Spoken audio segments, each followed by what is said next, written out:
नमस्कार मंडळी, आगरी मेजवानीमध्ये तुमचं स्वागत आहे। आज आपण करणार आहोत ओल्या गाजूगराची भाजी। त्यासाठी हे ओले गाजूगर आज मी आणलेले आहेत आणि मार्केटमध्ये ओले गाजूगर मिळायला सुरुवात झालेली आहे। आदिवासी स्त्रिया मार्केटमध्ये ओले गाजूगर विकायला येतात। ते काजूंचे गोळे आणून त्यांना मधून चिरून वाट्यांवर लावून विकतात आणि हे गाजूगर हवेच्या संपर्कात आल्याने थोडेसे रंगाने काळपट होतात, म्हणून त्यामध्ये पाणी घालून मी स्वच्छ धुवून घेतलेले आहेत आणि त्यावर एक सालाचं आवरण असतं आणि ते साल कसं काढायचं ते आता आपण बघूया। तर हे साल तुम्ही हाताने नुसते काढायला गेले तर ते इझिली निघत नाही, ते चिकटून राहतात, म्हणून त्यामध्ये थोडंसं मीठ आणि पाणी घालून हे आपल्याला गॅसवर थोडेसे गरम करायला ठेवावे लागतात। तुम्ही बघू शकता साल इझिली निघत नाहीये। आता आपण त्यामध्ये पाणी आणि मीठ घातलेलं आहे। तर आता ही जी भांडं आहे ते भांडं आपण गॅसवर ठेवूया आणि काजूगर भांड्यामध्ये घालून गॅसवर ठेवलेले आहेत आणि त्यामध्ये काजूगर बुडतील इतकं पाणी घातलेलं आहे। आता भांड्यामधल्या पाण्याला उकळी यायला सुरुवात झाली की लगेच गॅस बंद करायचा आहे। जास्त वेळ उकळून घेऊ नये। तर तुम्ही बघू शकता पाणी बॉईल व्हायला लागलेलं आहे। आता आपण गॅस बंद करून घेऊया। तर आता तुम्ही बघू शकता काजूच्या बिया उकडून झालेल्या आहेत, त्यामधलं पाणी सुद्धा आम्ही काढून घेतलेलं आहे आणि तुम्ही बघू शकता की ती इझिली त्याच्यावरचं साल आहे ते निघत आहे। तर अशा प्रकारे सर्व काजूच्या बिया आपण सोलून घेऊया। काजूच्या बिया सोलून झाल्यानंतर गॅसवर एक कढई ठेवलेली आहे। कढईमध्ये 1 चमचा होईल इतकं तेल घालून घेऊया। गॅस हाय फ्लेमवर ठेवलेला आहे।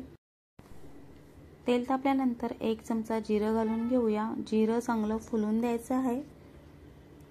तुम्ही बघू शकता जिरं फुलायला लागलेलं आहे। आता आपण त्यामध्ये एक मोठा कांदा घेऊन त्याची पेस्ट करून घेतलेली आहे। ती पेस्ट आपण ह्या तेलामध्ये घालून घेऊया आणि ही पेस्ट आपण तेल सुटेपर्यंत परतून घेऊया। तर तुम्ही बघू शकता कांद्याची पेस्ट परतून झालेली आहे, मस्त तेल सुटलेलं आहे आणि कांद्याला मस्त गुलाबी रंग आलेला आहे। कांदा परतून झाल्यानंतर त्यामध्ये आपण 1 चमचा आलं लसूण याची पेस्ट घालून घेऊया। ती सुद्धा आपल्याला परतून घ्यायची आहे।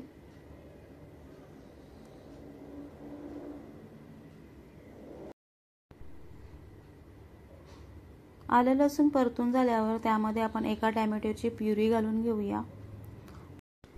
टोमॅटोची प्युरी देखील आपण तेल सुटेपर्यंत परतून घेऊया। गॅस मीडियम आचेवर ठेवलेला आहे आणि प्युरी घातल्यानंतर सारखं ढवळत राहायचं आहे।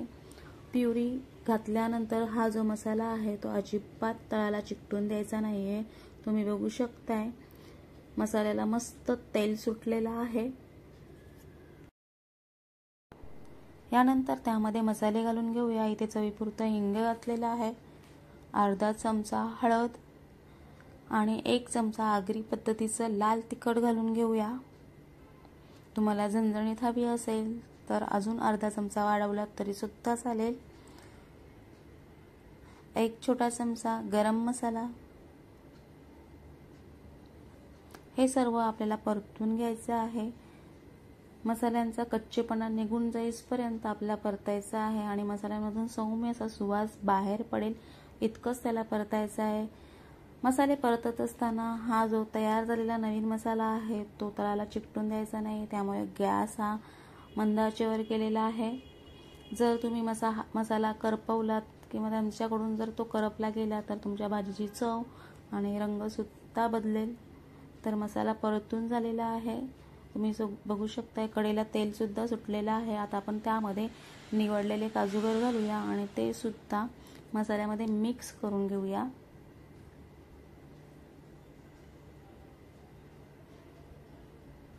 तुम्ही बघू शकता किती छान असा कलर आलेला आहे।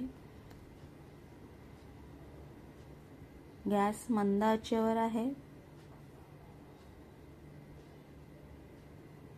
आता या भाजीमध्ये आपण थोडंसं गरम पाणी घालूया।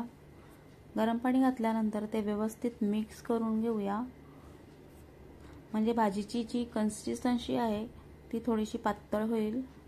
कारण भाजी आपल्याला वाफेवर ठेवायची आहे. तर थोडंसं पाणी ॲड केलेलं आहे आणि ते मिक्ससुद्धा करून घेतलेलं आहे.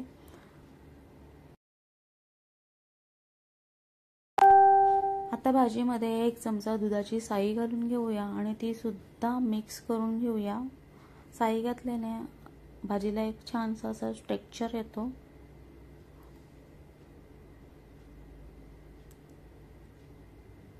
साई व्यवस्थित मिक्स करून घ्यायची आहे. दुधाची साई घातल्यानंतर त्यामध्ये आपण ओलं खोबरं घालूया.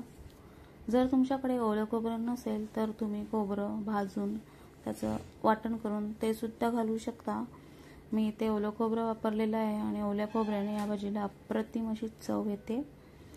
खोबरं घालून झाल्यानंतर बारीक चिरलेली कोथिंबीर सुद्धा घालून घेऊया. तर मुठभर बारीक चिरलेली कोथिंबीर घालून घेऊया. कोथिंबीर घालून झाल्यानंतर हे सर्व मिक्स करून घ्यायचं आहे. गॅस मंद आचेवर आहे. आता त्यावर झाकण देऊन झाकणावर पाणी देऊन 2 मिनिटं भाजी गॅसवर ठेवूया. मंद गॅसवर भाजी मस्त शिजवून घेऊया.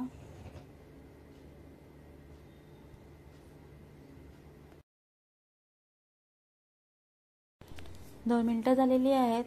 झाकण काढून बघूया. खूप छान भाजी तयार झालेली आहे. तर मंडळी तुम्ही बघू शकताय काजूगराची भाजी तयार झालेली आहे. आता आपण गॅस बंद करून घेऊया. तर मंडळी तुम्हाला अशा प्रकारे काजूगराची भाजी आवडली असेल तर नक्कीच लाईक करा. लाईक कमेंट शेअर करायला विसरू नका आणि पुन्हा एकदा भेटूया अशाच एखाद्या रेसिपीमध्ये. धन्यवाद.